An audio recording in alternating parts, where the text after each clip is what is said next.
देखिए, एजेंडा कुछ नहीं था। आपका नए प्रदेश अध्यक्ष की नियुक्ति के पश्चात और जो हमारे कार्यवाहक अध्यक्ष जो नियुक्त हुए हैं उनकी एक औपचारिक बैठक और धन्यवाद करने के लिए और राष्ट्रीय नेतृत्व को आश्वस्त करने के लिए जो जिम्मेदारी जो चुनौती इनको सौंपी गई है उसका निष्ठापूर्वक निर्वाह करेंगे। और जो ख़ास तौर से जो विपक्ष कहिए या जो भी सामूहिक रूप से एक हरियाणा कांग्रेस कार्य करेगी और जो चुनौतियां हैं उनका सामना करेगी। जो अखिल भारतीय कांग्रेस कमेटी के समय समय पर कार्यक्रम आएंगे उनको हम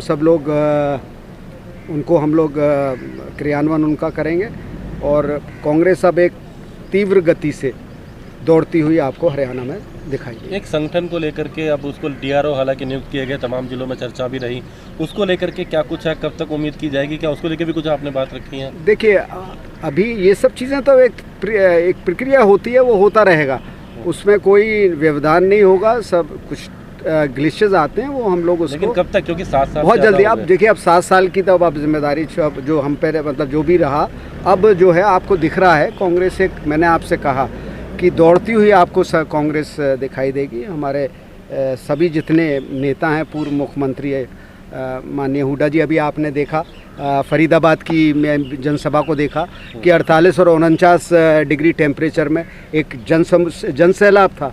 तो ये जनता में उत्साह है ना, कांग्रेस के प्रति, हमारे नेताओं के प्रति एक निष्ठा है। और अब 29 तारीख को फतेहाबाद में जनसभा होने जा रही है। एक और बात जानना चाहेंगे, राज्यसभा सीटों को लेकर कहीं ना कहीं एक कांग्रेस की उसमें जा सकती है जिस तरीके से है, तो उसको लेकर कोई प्लानिंग है, चर्चा है, उसको लेकर कोई तैयारी? वो जो भी है वो उसमें आपसे उस पर करेंगे आप, उस पर अभी कोई टिप्पणी आपसे अभी उस पर। राहुल जी ने क्या कहा सर, ये और बता दीजिए। राहुल जी ने कहा कि जो मैंने बताया ना, राहुल जी ने कहा कि हम सबको मिलकर काम करना है और चुनौती कठिन है, डगर कठिन है, पर हमें अपने मंजिल तक पहुँचना है।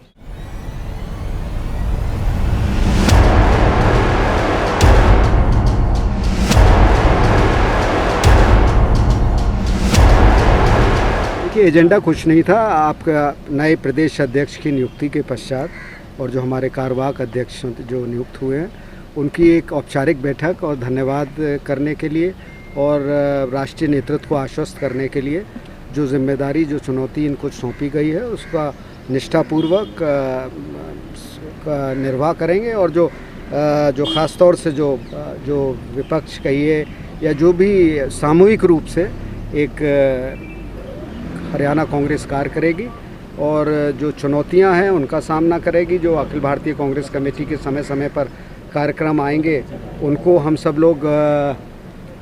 हम लोग क्रियान्वयन उनका करेंगे और कांग्रेस अब एक तीव्र गति से दौड़ती हुई आपको हरियाणा में दिखाई देगी। एक संगठन को लेकर के अब उसको डीआरओ हालांकि नियुक्त किए गए, तमाम जिलों में चर्चा भी रही, उसको लेकर के क्या कुछ है, कब तक उम्मीद की जाएगी, क्या उसको लेकर भी कुछ आपने बात रखी है? देखिए, अभी ये सब चीज़ें तो एक प्रक्रिया होती है, वो होता रहेगा, उसमें कोई व्यवधान नहीं होगा। सब कुछ ग्लिचेज आते हैं, वो हम लोग उसको, लेकिन कब तक, क्योंकि 7 साल बहुत जल्दी। अब देखिए, अब 7 साल की तब अब जिम्मेदारी जो हम पे मतलब जो भी रहा, अब जो है आपको दिख रहा है कांग्रेस एक, मैंने आपसे कहा कि दौड़ती हुई आपको कांग्रेस दिखाई देगी। हमारे सभी जितने नेता हैं, पूर्व मुख्यमंत्री माननीय हुड्डा जी, अभी आपने देखा फरीदाबाद की मैं जनसभा को देखा कि 48 और 49 डिग्री टेम्परेचर में एक जनसैलाब था। तो ये जनता में उत्साह है ना, कांग्रेस के प्रति, हमारे नेताओं के प्रति एक निष्ठा है। और अब 29 तारीख को फतेहाबाद में जनसभा होने जा रही है। एक और बात जानना चाहेंगे, राज्यसभा सीटों को लेकर कहीं ना कहीं एक कांग्रेस की उसमें जा सकती है जिस तरीके से है, तो उसको लेकर कोई प्लानिंग है, चर्चा है, उसको लेकर कोई तैयारी? वो जो भी है वो उसमें आपसे उस पर करेंगे आप, उस पर अभी कोई टिप्पणी आपसे अभी उस पर। राहुल जी ने क्या कहा सर, ये और बता दीजिए। राहुल जी ने कहा कि जो मैंने बताया ना, राहुल जी ने कहा कि हम सबको मिलकर काम करना है और चुनौती कठिन है, डगर कठिन है, पर हमें अपने मंजिल तक पहुँचना है।